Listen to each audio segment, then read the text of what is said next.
Here's a segment from a recent Gun Talk radio episode. You can listen to all the Gun Talk radio podcasts however you tune in, or check out guntalk.com for more.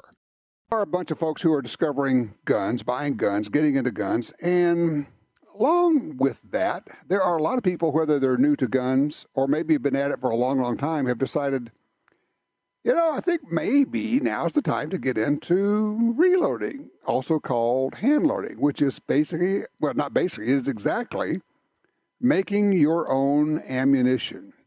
It's just not that difficult. Sounds scary, maybe. Well, joining me to talk about that is Aaron Oelger from Hodgdon Powder Company. Aaron, how are you, sir?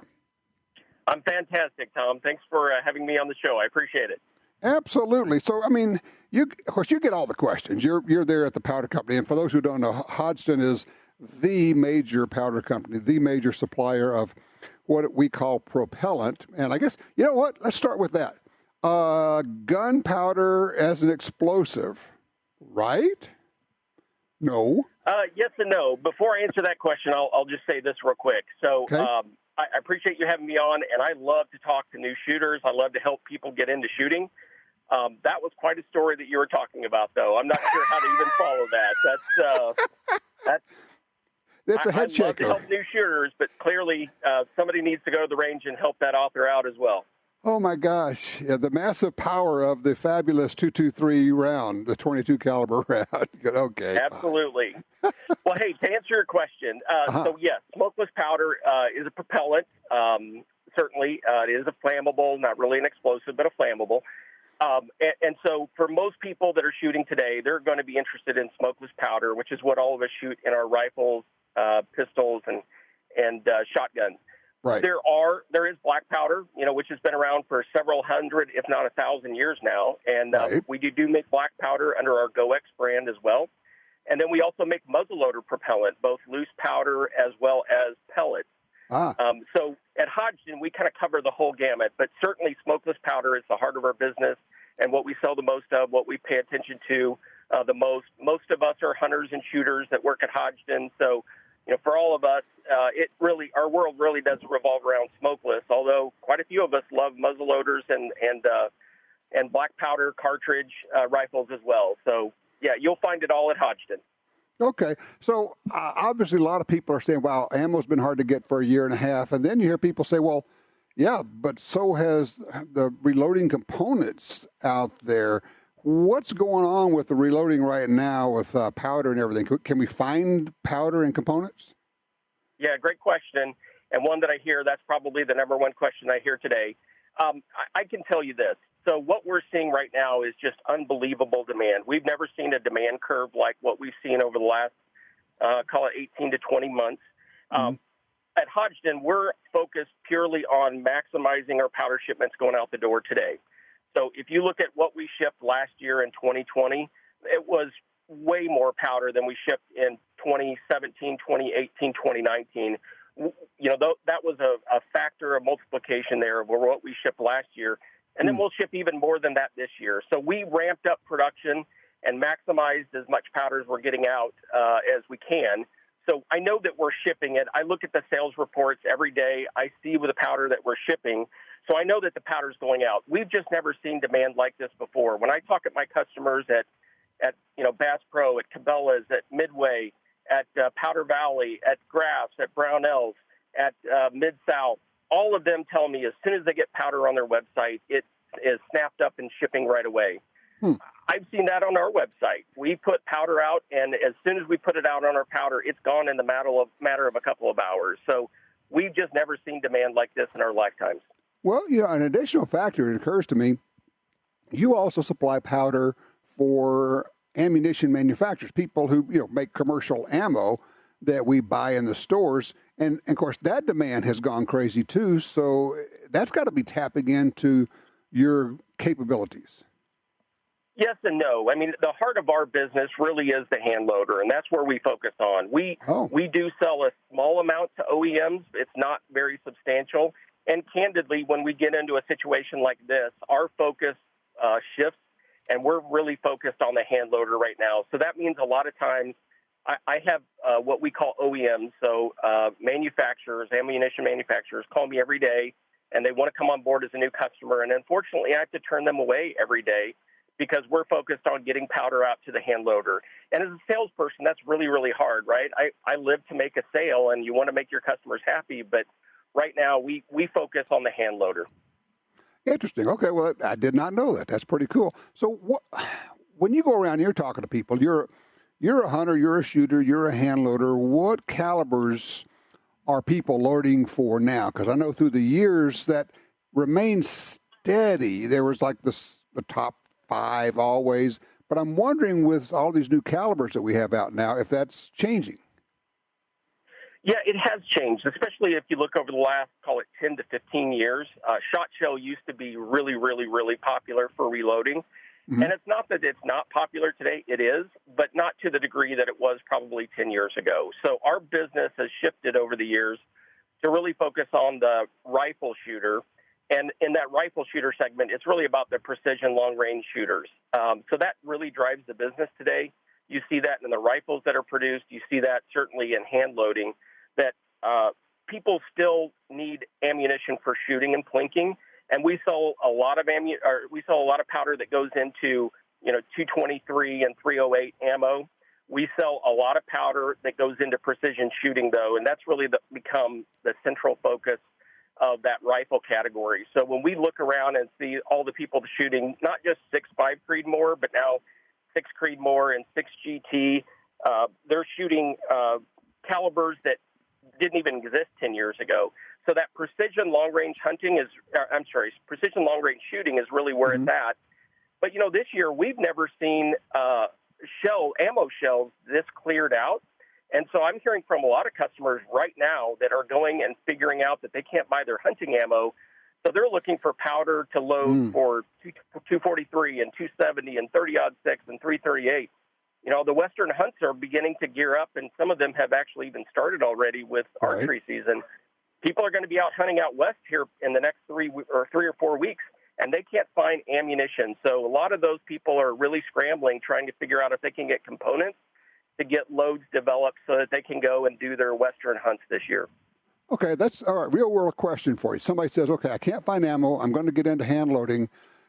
Can somebody in the course of 3 or 4 weeks, assuming they can find what they need, which, the companies that make reloading supplies, they will sell you a complete kit, get a set of dies. If you can find powder and bullets and components, it's not that difficult for somebody to learn how to hand load, is it?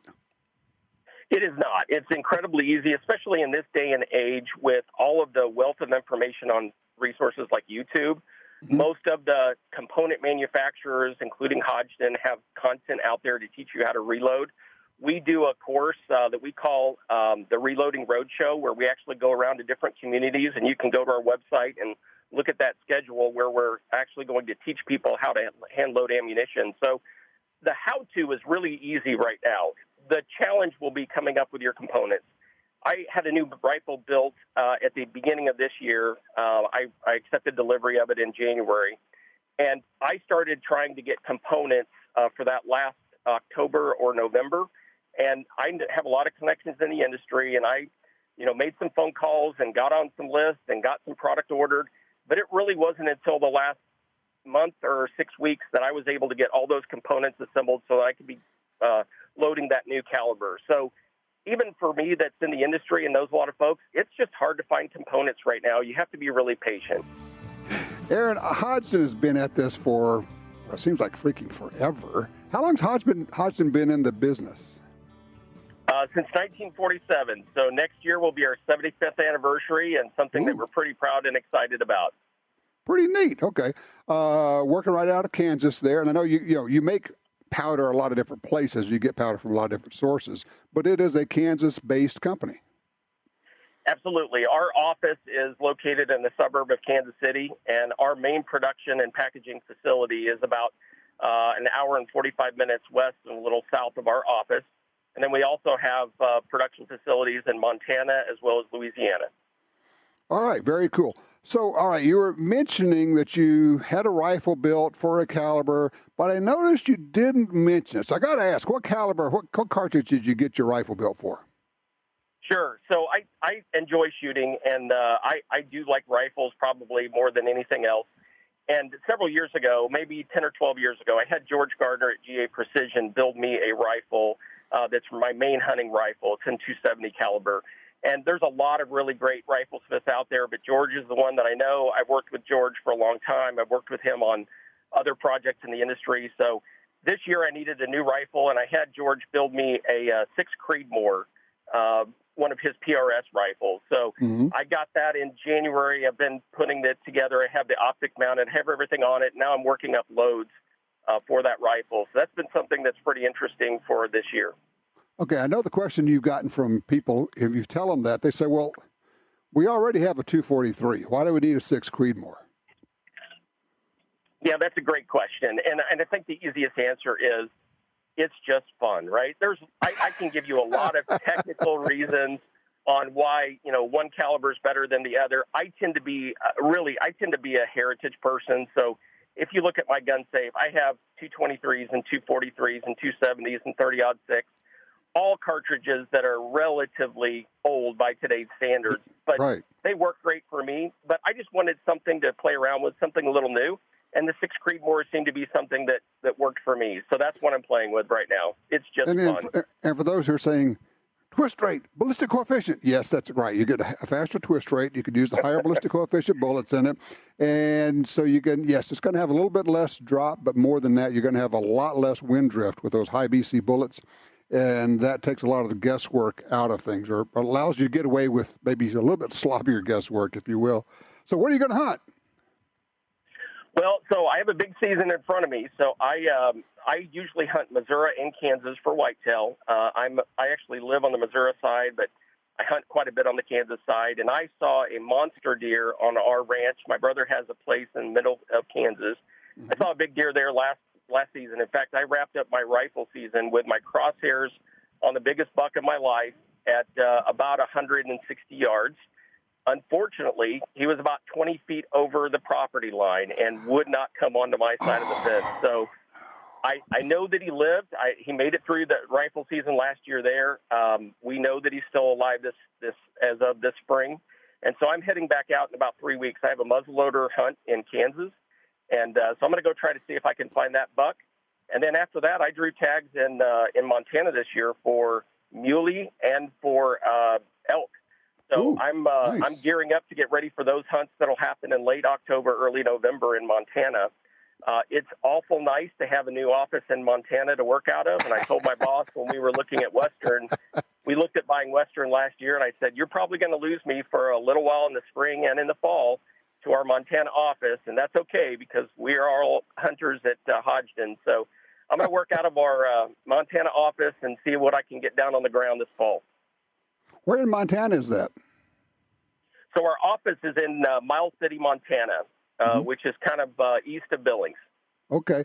I'm just sitting here thinking about you finishing your season last year. So for a full year, you have had burned into your brain the image of this huge buck, and you're looking at him through the scope with the crosshairs on him, and you can't pull the trigger. Yeah, it's something that stays with you. Wow. Well, I wish you luck with that. All right, so you're loading up. So what powders are you using for the cartridges you're loading right now? Yeah, so I'm using Barget for my 6 Creedmoor. I've been playing around with that quite a bit this year. And then, for the 270 4831, Hodgdon 4831. So I'm trying to work up a load for that right now. I'm a little bit behind, and I know that. And then for the whitetail that I'm going to go after in Kansas, so this is the first year that we've owned the Blackhorn 209 brand. I've always shot White Hots and 777 in my muzzleloader, and right now I'm trying to figure out the Blackhorn 209, and I'll be using that when I go after that buck in Kansas in a few weeks. Cool. Have you got anything new at Hodgdon in terms of propellants? Yeah, so I would say that the new things at Hodgdon are really this. We acquired Western Powders brand. I alluded to that earlier in our conversation. We acquired Western Powders, so that's the Accurate, the Ramshot, and the Blackhorn 209 brands. We acquired those last October, and for us, we really look at those as new products. we're getting to know them as a product that we now own. We've known them for years as a competitor, but now we're trying to figure out, where they fit in our product lines at Hodgdon, because we have, the smokeless powder, we have Hodgdon, IMR, and Winchester brands. And so we're trying to make sure that we understand where all of those powders are, where they fit, and where we need to go and develop new powders.